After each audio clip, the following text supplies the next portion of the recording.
Wala nang natitirang nakatayong istruktura at tuluyan ng nilisan ang 2 ektaryang lupain sa Purok 2, Barangay Lanao, Kidapawan City matapos ang 2 buwang palugit sa 114 na pamilya na nakatira sa nasabing lupa. Ayon kay Sheriff Anthony Martizano, naging maayos ang huling yugto ng clearing operations kung saan ang mga settlers na mismo ang nagtibag ng kanilang mga bahay bilang pagtalima sa utos ng korte. Matatanda ang umabot sa 140 na mga bahay at establishmento ang naging paksa ng demolasyon matapos katigan ng Korte Suprema ang pamilya Kapulong bilang tunay na may-ari ng lupa na dumaan sa masalimuot na legal na bakbakan ilang dekada na ang nakalipas. Susi sa mapayapang pag-clear sa area ang ibinigay na compensation at konsiderasyon mula sa city government at pamilya Kapulong para sa mga apektadong residente.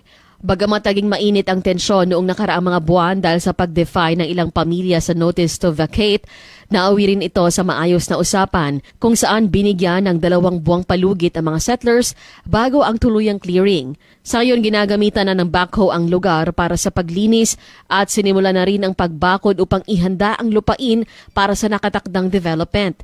Nagpasalamat ko kay sa nahimong negosasyon, nagtuman kinig maayo within the period na given to the informal settlers. Comply man po sila. And the days after sa lapse of period. Cherry May Tapia, NDBC Bida Balita.